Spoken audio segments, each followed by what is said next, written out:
ఏపీలో స్థానిక సంస్థల ఎన్నికలపై కసరత్తు జరుగుతోంది. కార్పొరేషన్లు, మున్సిపాలిటీలు, గ్రామ పంచాయతీల్లో పాలక వర్గాల పదవీ కాలం 2 నెలల్లో ముగియనుంది.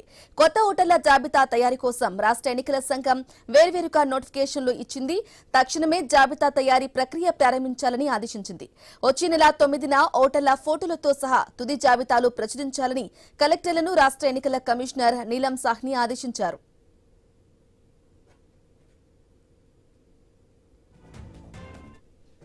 ఇక కార్పొరేషన్లు, మున్సిపాలిటీల్లో, నగర పంచాయతీల్లో, డివిజన్లు, వార్డులు, మండలాల్లో పంచాయతీల వారీగా ఓటర్ల జాబితాలు సిద్ధం చేయాలని రాష్ట్ర ఎన్నికల సంఘం ఆదేశించింది. ఎన్నికలకు ముందస్తు ఏర్పాట్లలో భాగంగానే ఓటర్ల జాబితాల తయారీకి నోటిఫికేషన్లు ఇచ్చామని రాష్ట్ర ఎన్నికల సంఘం స్పష్టం చేసింది. 2026 జనవరి 1 అర్హత తేదీగా ఓటర్ల జాబితా సవరించాలని ఎస్ఈసీ నిర్దేశించింది.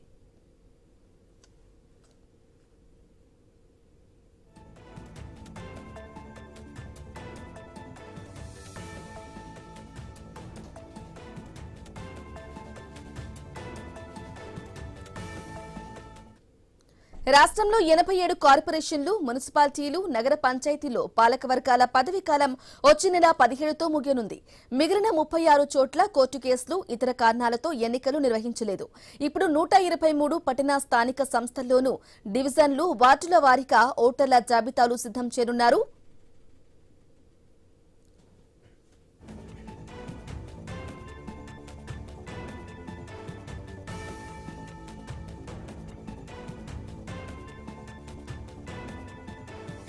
ఇక రాష్ట్రంలో 13,098 పంచాయతీల్లో సర్పంచ్లు, సభ్యుల పదవీకాలం ఏప్రిల్ 2తో ముగియనుంది.